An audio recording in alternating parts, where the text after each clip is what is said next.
Bonjour, chères téléspectatrices et chers téléspectateurs. Bienvenue à votre émission, le rendez-vous de la lecture. Cette émission, c'est la dernière de la saison. Je commencerai au mois de septembre, si Dieu le veut. Aujourd'hui, au lieu d'avoir 3 sections, il va en avoir seulement 2, c'est-à-dire parce que notre invité, M. J.M.R. Martin, qui devait être avec nous cet après-midi, a subi un hernie discale et se retrouve à l'hôpital. Fait qu'on allait avoir une pensée spéciale pour M. J.M.R. Martin. Je parlerai de son œuvre tout à l'heure, qui est parue aux éditions L'Apothéose. Mais fait que bienvenue, puis je vais vous donner tout à l'heure un site où vous pouvez connaître plusieurs livres. Vous pouvez connaître plusieurs maisons d'édition, et puis chacune des maisons d'édition, quel livre elle fait paraître. Je vais vous donner ça tout à l'heure. Donc, on va commencer par l'information au sujet, justement, des livres.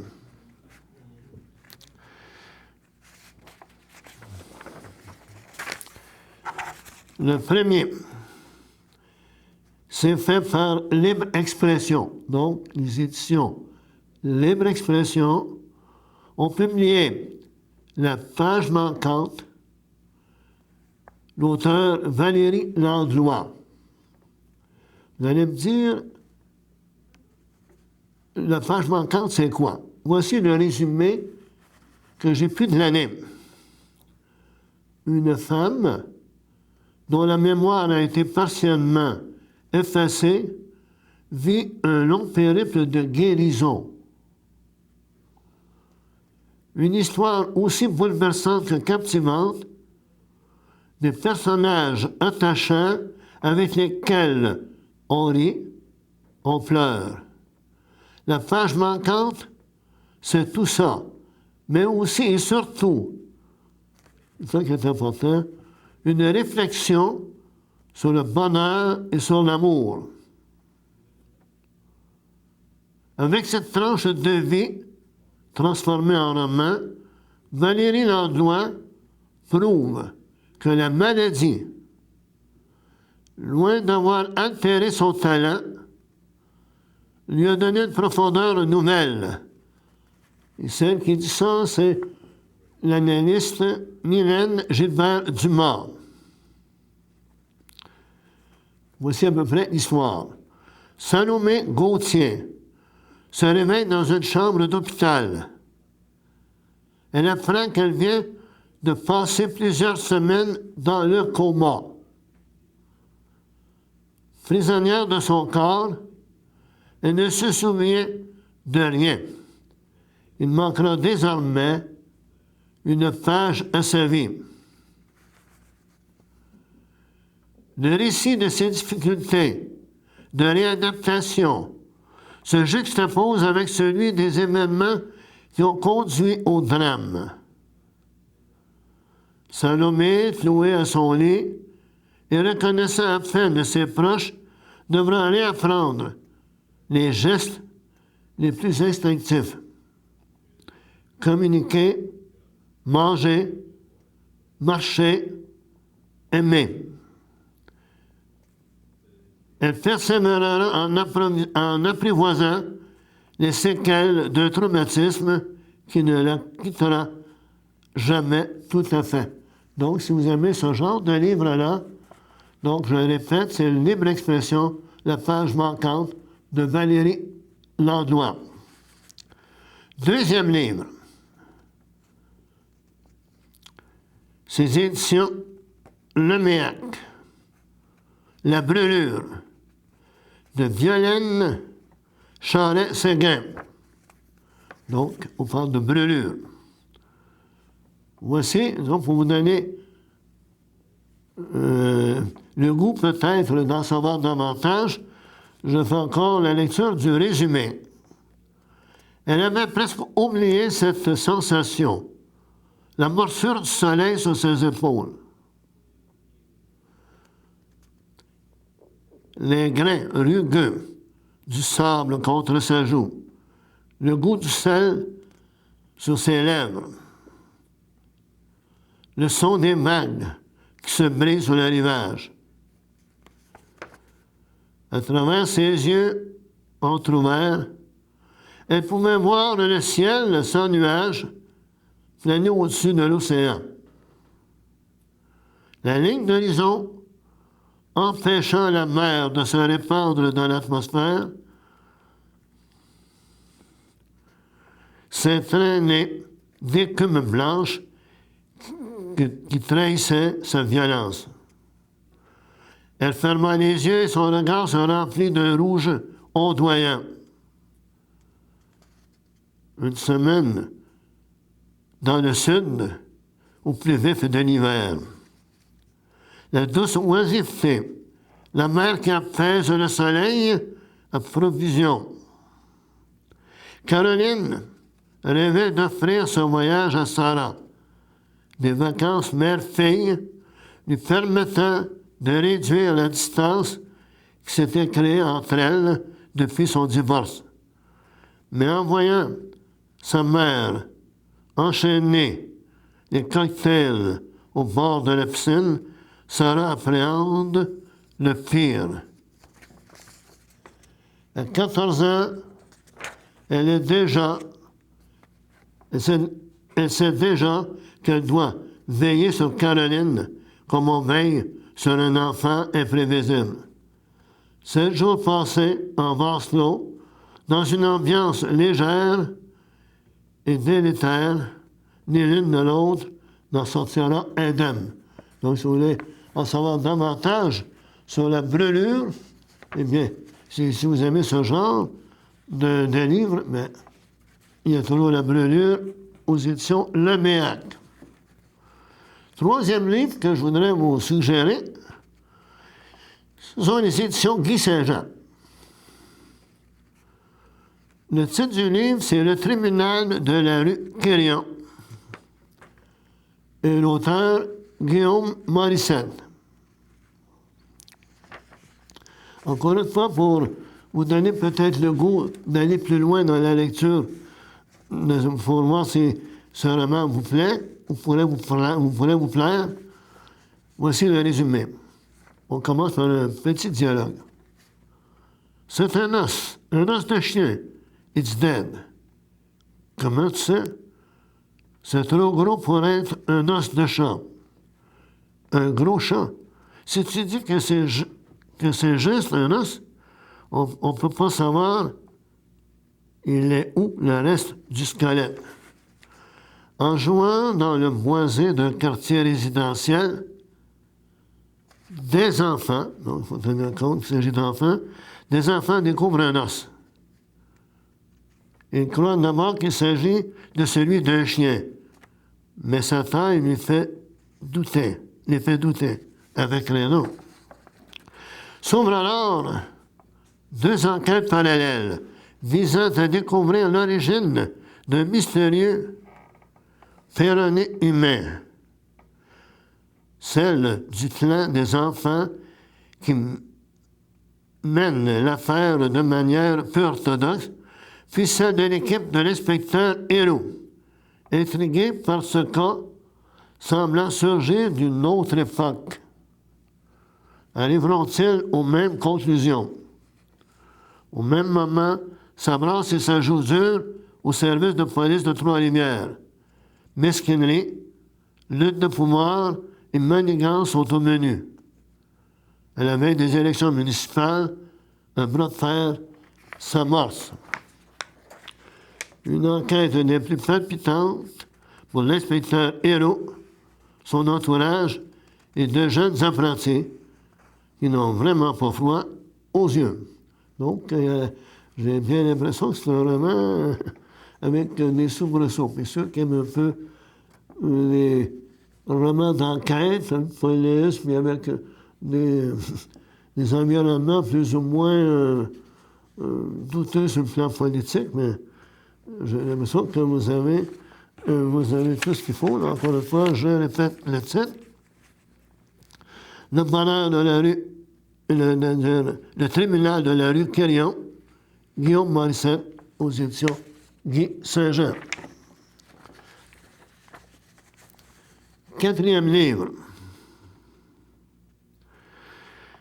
Aux éditions du Tullois. Vous ne connaissez peut-être pas ça, cette maison d'édition, les éditions du Tullois.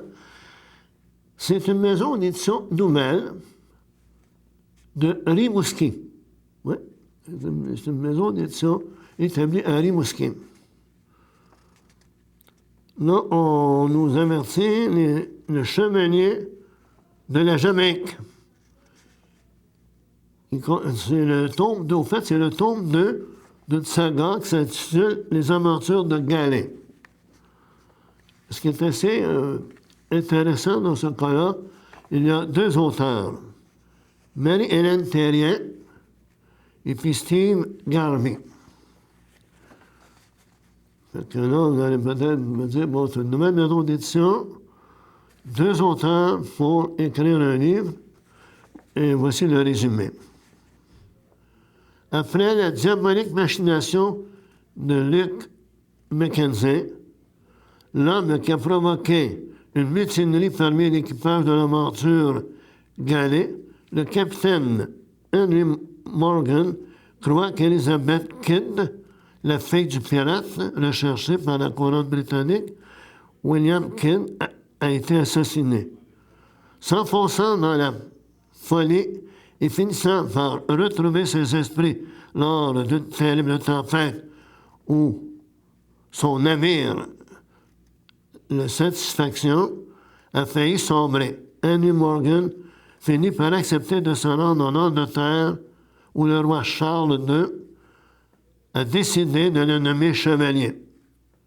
Une fois à Londres, Henry Morgan est convié à une réception donnée en son honneur à l'occasion de son adoublement.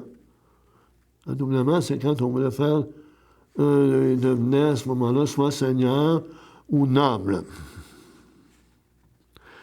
Dans la salle de bal du palais de Whitehall, des enjeux de coulisses, des trahisons, de la violence, de la passion dans le Londres de 1675. Donc, on nous précise la date. Elizabeth Kidd parviendra-t-elle, à l'aide des membres de son équipage qui lui sont restés fidèles, à venir à bout de Luc Mackenzie et le mettre hors d'état de nuire? Et arrivera-t-elle à temps à Londres pour retrouver Henry Morgan avant qu'il ne succombe au charme de l'intrigante Harriet Maitland? Donc, on continue le résumé. Une histoire passionnante qui va vous captiver dès les premières pages. Donc, les éditions du Tullois, Le Chevalier de la Jamaïque, par Marie-Hélène Thérien et Steve Garvey. Un autre livre que j'aimerais, dont j'attire votre attention,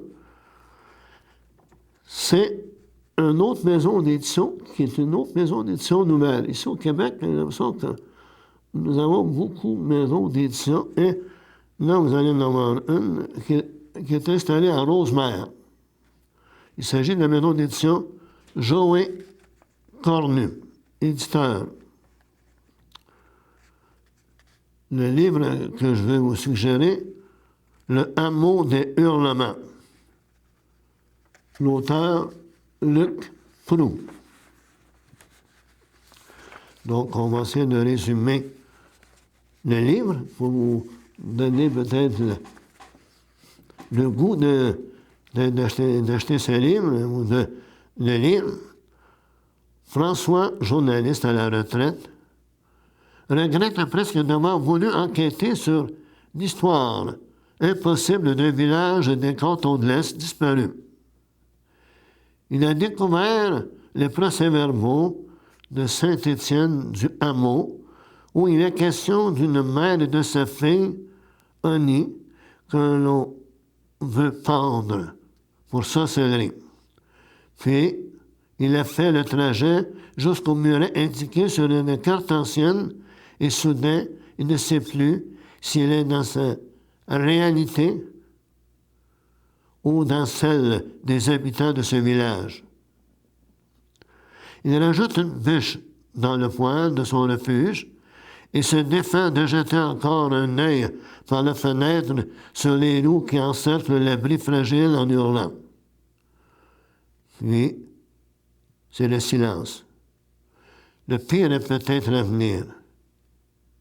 Une démone rôde dans les parages. Tancred et Gascon, ces deux guides, dans cette aventure insolite, tentent de le garder sain d'esprit, mais le sont-ils eux-mêmes? Ils veulent s'organiser, malgré la tempête de neige, pour quitter le hameau avec 10 hommes afin de quérir des provisions dans la grande ville par-delà la montagne. Dans une charrette tirée par 2 chevaux qui auront tout fait d'attirer les loups affamés. Et bien que François soit tombé amoureux de la belle Amélie, mère de la démone, il lui tarde de retrouver l'auberge non loin de laquelle il a laissé sa voiture. Alors il pourra retourner à sa vie urbaine de veuf désœuvré, et ça fera presque son affaire de s'ennuyer devant l'écran inoffensif de son ordinateur. Donc, c'est le hameau des hurlements. Est-ce que le monsieur va retourner chez lui? Ça va être à vous de découvrir en lisant ce livre-là. J'ai un 6e livre. J'en ai 7 au fait, à vous suggérer. Là. Il y en a déjà 5. Maintenant, nous sommes rendus au 6e. Ce sont les éditions de la Grenouillère. Les éditions de la Grenouillère. Une nouvelle maison d'édition. Elle est de Saint-Sauveur. Donc, les éditions de la Grenouillère, c'est Dévotion pour la pierre. Le titre du livre, Dévotion pour la pierre, c'est par George Ortega. Bon, il y a un commentaire ici, là. Il ne s'agit pas de résumer, mais il y a un commentaire. Dans ce recueil de George Ortega, celui-ci nous amène au Mexique. En mettant cette région sous la loupe, l'auteur nous décrit les paysages à faire rêver. On sent à travers les mots d'auteur toute la chaleur et la beauté de ce pays. Mais il n'y a jamais qu'un seul côté à une médaille, et nous sentons aussi le côté moins beau de ce pays, les incertitudes, les craintes, les inquiétudes. Que vous dire de plus?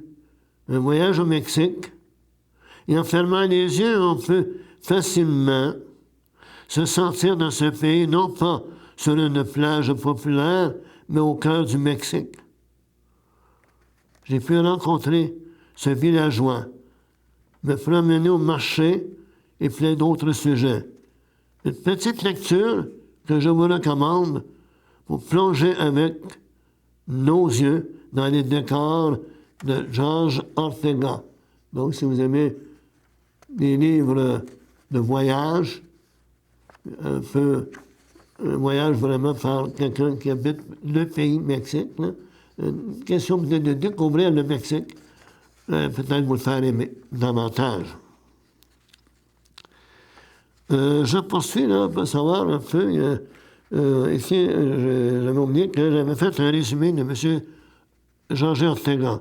George Ortega nous livre dans ce recueil une poésie dont la chaleur est brûlante. On est ici devant des paysages qui appartiennent à la poésie, au rêve, mais aussi à la réalité. Tout le climat du Mexique s'y retrouve avec ses joies, ses peurs et ses tourments. Donc, il faut toujours le même livre, là, Dévotion pour la pierre, de George Ortega, les éditions La Grenouillère. Donc, si vous aimez un peu l'aspect poétique et le Mexique, bien, vous êtes servi. Le dernier livre, avant que je vous parle de celui de notre invité qui malheureusement ne peut pas venir, là, mais avant, eh bien, j'ai un autre livre à vous suggérer. Celui-ci, c'est un livre publié par VLB, éditeur.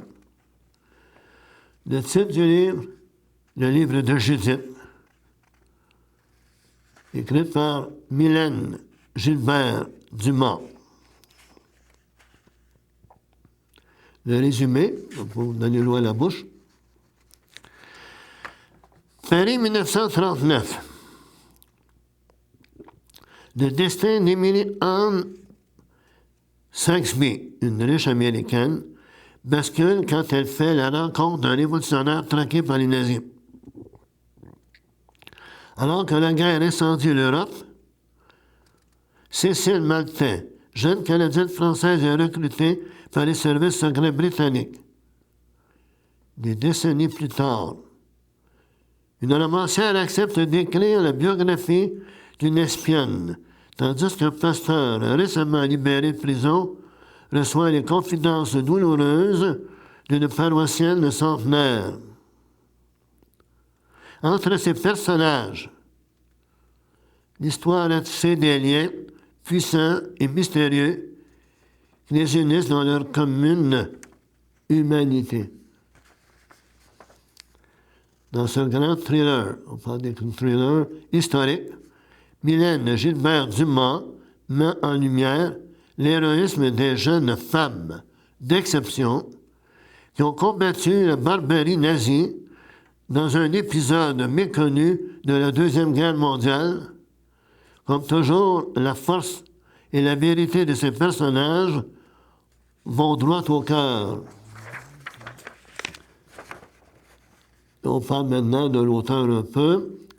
Il s'agit de Mylène Gilbert Dumas, est l'auteur d'un roman historique et populaire dont Les Dames de Beauchesne, Lily Klondike, L'escapade sans retour de Sophie Parent et Youconnaise. Son œuvre a été récompensée par plusieurs prix prestigieux et lui a valu un lectorat fidèle et nombreux. Donc, c'était les livres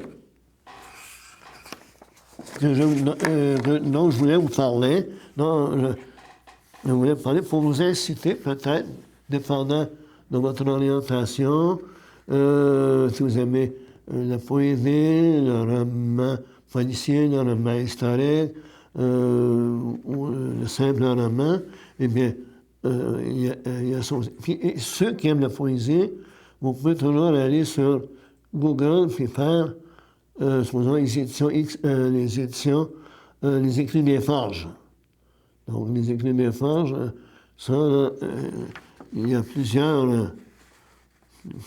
livres publiés par les écrits des Forges qui sont de la poésie. Donc, si vous aimez la poésie, les écrits des Forges. Maintenant, avant d'aborder d'autres sujets, normalement, on serait rendu à notre invité. Et comme il n'est pas là, comme vous expliqué tout à l'heure, hernie discale, fait qu'à un moment donné, il était à l'hôpital. J'ai su la nouvelle ce matin. Fait que, il a fallu que j'adapte un peu, mais j'ai dit que j'allais parler du livre de monsieur J.M.R. Martin. Son livre nous parle quand même de quelque chose de concret. On parle d'immigrante à millionnaire. Maria Meriano, la reine du Tupperware. Donc, ce sont les éditions L'Apothéose, qui sont situées à la Norée, qui ont publié le livre de M. J.M.R. Martin, d'immigrante à millionnaire, Mariano, reine du Tupperware. Ce qu'on peut vous faire, ce que je peux vous dire, c'est faire un genre, comme j'ai fait pour d'autres, un genre de résumé. Bon, on parle dans le résumé Ingvar Kamprad. Ikea. Ceux qui sont Ikea, là, c'est lui qui a mis Ikea sur le marché, qui a créé Ikea, c'est Ingvar Kamprad. Steve Jobs, là, lui, au moment de le présenter, c'est Apple. Bill Gates, IBM. Et Mariani Tupperware ont tous un point en commun. Ils sont partis de rien. Ils ont fait fortune à force de travail acharné et de persévérance. Parti de l'Italie à l'âge de 8 mois, avec ses parents, sans le sou, la petite Mariano les observe travailler sans relâche afin d'offrir un avenir meilleur à leur famille. Suivant les traces de sa mère dans la vente de produits Tupperware, elle deviendra la plus jeune propriétaire d'un centre de distribution du pays. Dès ce moment, elle n'aura qu'un seul objectif, devenir numéro un, un point tel que personne ne puisse espérer la rejoindre. Donc, si elle est devenue millionnaire, on peut supposer qu'elle a réussi son pari. Italienne, catholique, mariée à un Algérien musulman, voyez le chemin qu'a emprunté cette femme hors du commun pour passer d'immigrante à millionnaire. Donc, c'est la volonté, la persévérance, comme ils ont dit là-dedans. Ils ont travaillé fort, ils ont été persévérants, ils ont cru à leurs possibilités, et ils ont fait en sorte que Mariano a devenu la reine du Tupperware, est devenue millionnaire, même si au départ, avec ses parents, elle était une immigrante sans le sou. Donc, ça, c'est publié aux éditions L'Apothéose de J.M.R. Martin, d'immigrante à millionnaire, Mariano, la reine du Tupperware. Donc, peut-être aussi, là, quelqu'un qui serait découragé, qui trouve que c'est difficile, peut-être qu'un livre comme ça va vous donner le goût d'aller plus loin, le goût de continuer à foncer, le goût justement, de malgré les difficultés, si on croit en ce qu'on a, en ce qu'on veut faire, si on veut vraiment prouver à nous-mêmes qu'on est capable de faire quelque chose, il y a ça. Là, j'ai parlé donc de J.M.R. Martin. J'ai fait des recherches, même si monsieur n'est pas avec nous. Monsieur J.M.R. Martin a un fils, dont le prénom est Mel. C'est un fils, son fils, il a 9 ans. Avec l'aide de son père, mais c'est quand même lui qui l'enfant qui l'a élevé, il a écrit un livre. À 9 ans, il a écrit un petit livre, une vingtaine de pages, intitulé « Un nouveau à l'école ». Donc, il y a 9 ans, un nouveau à l'école. Donc, le petit livre d'une vingtaine de pages coûte une dizaine de dollars. Et il a été lancé le 8 juin à Sainte-Ursule. Donc, peut-être, il est allé s'informer en faisant GMR Maël ou GMR Martin. Vous allez voir que dans le Facebook de M. Martin, on parle de ce petit livre-là fait par son fils, GMR Maël, un nouveau à l'école. Il faut encourager. Vous êtes déjà dit qu'il y a beaucoup de sources pour trouver des livres. Ils peuvent vous suggérer des livres. Donc, vous avez toujours la bibliothèque. Vous avez la bibliothèque virtuelle. Vous avez... puis là, je vais vous suggérer, je vais vous dire, là, je ne sais pas quel livre, je ne sais pas quel genre de livre que je veux m'acheter. Je ne connais pas tellement les livres. Je vais vous donner ici une adresse. Une adresse que j'utilise régulièrement. Si vous voulez le prendre en note tranquillement, prendre un crayon, un morceau de papier, c'est http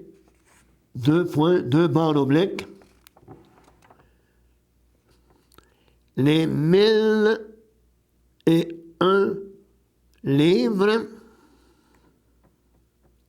lm.over-blog.com. Je répète, c'est http les 1000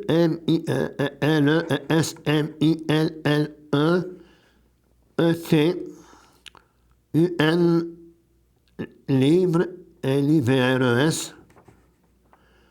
lm.over-blog.com. Vous allez là et vous allez trouver une mine d'or. Bon, il y a des livres, il y a des romans, il y a des recueils de nouvelles, de la poésie, les différentes maisons d'édition qui se retrouvent là-dedans, des livres de certaines maisons d'édition.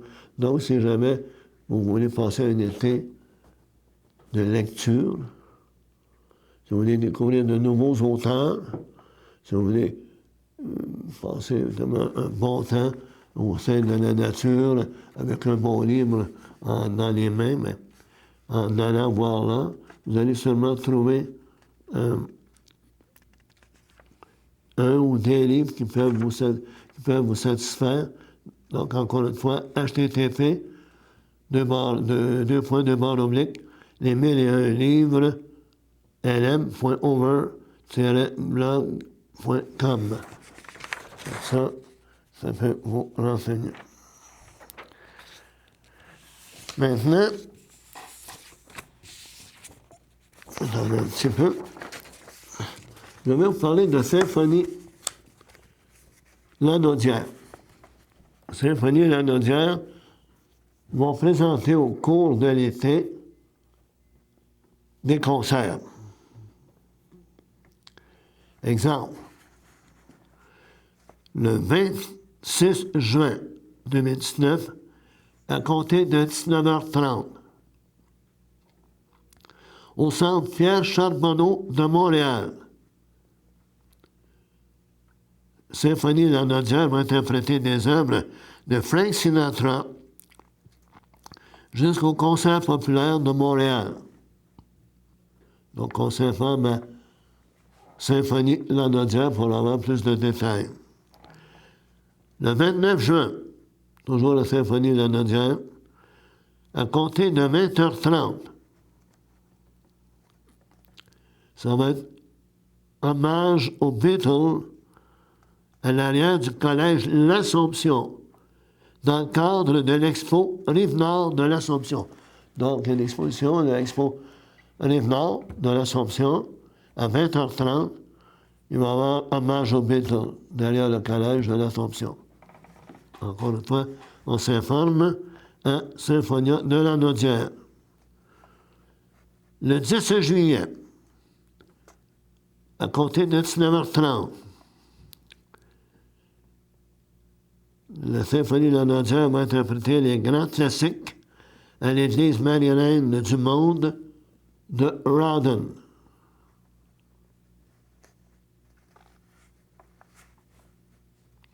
« 11 juillet, c'est-à-dire la journée suivante, à compter de 20h, en l'église de la Valtrie. Donc, c'est dans le coin, là, en l'église de la Valtrie, à compter de 20h le 11 juillet. Ça va être les thèmes, ce sont des thèmes de films, qui ont connu des succès. Donc, encore une fois, Symphonie Lanaudière, ça veut dire de la qualité musicale garantie. Maintenant, j'aimerais vous parler de la chapelle des Cloutières.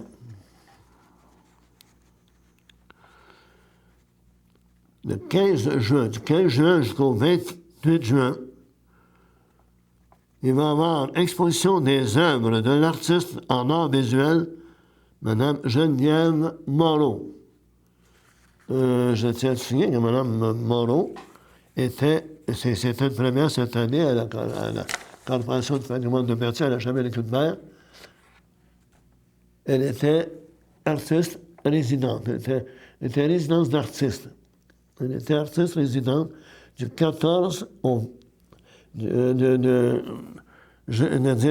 début juin jusqu'au 14 juin, quand on va avoir un vernissage. Un vernissage, puis là, justement, je vais en parler tout à l'heure du 14 juin.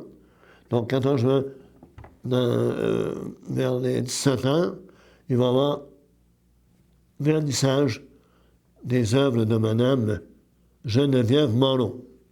Permettez-moi de vous dire, ça va être très beau. Elle fait de la broderie. Son thème, c'est mémoire. Donc,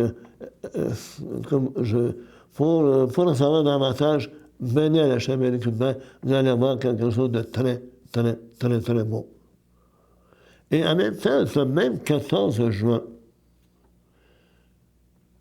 il y a un double vernissage. L'autre, c'est une madame,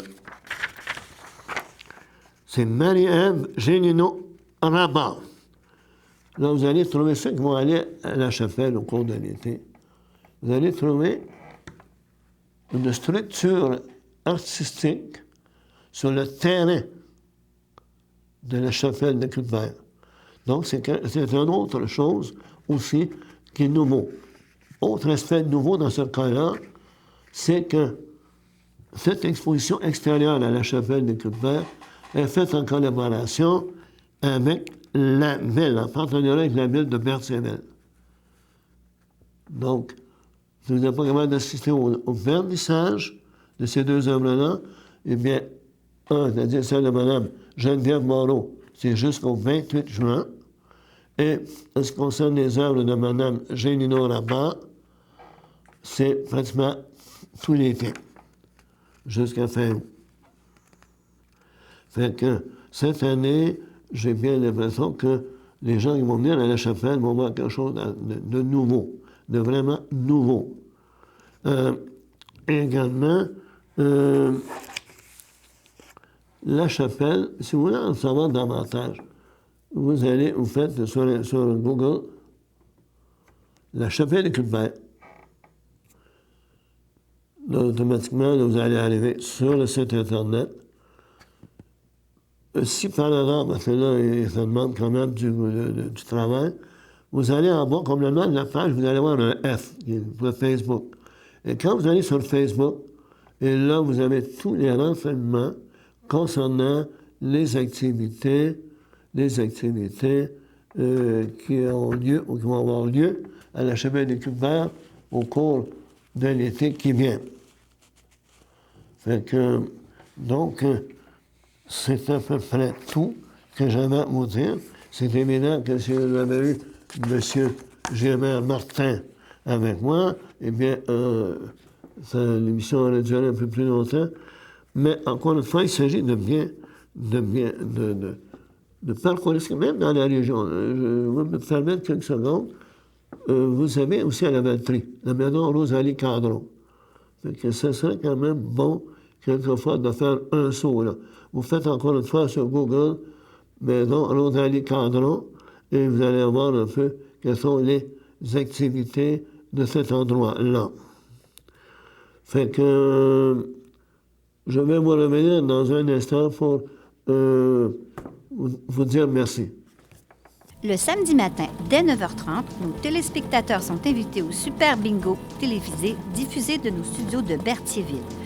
Depuis maintenant une vingtaine d'années, plusieurs adeptes de la télévision régionale se sont partagés un montant de 600 $ disponible chaque semaine lors de cette joute de bingo télévisé. Un animateur et 3 bénévoles se succèdent à la caméra dans le but de vous faire passer une petite heure agréable et payante le samedi matin.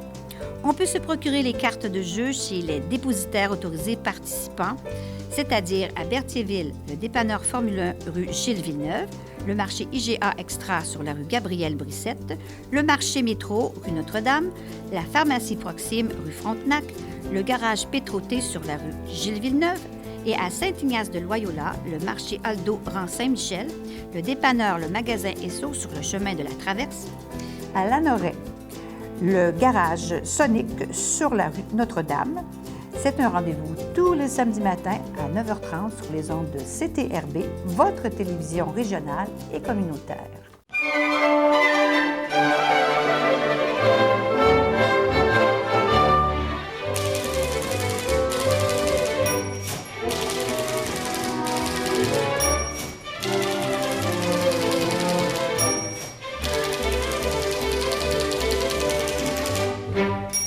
Comme je disais tout à l'heure, c'est déjà la fin de l'émission pour aujourd'hui.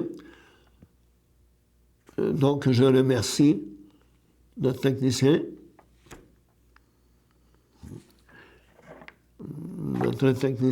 Michael Chevret. Je remercie CTRB qui permet cette émission d'être là. Je vous remercie à vous. Je vous remercie du fond du cœur d'être constamment fidèle à votre émission.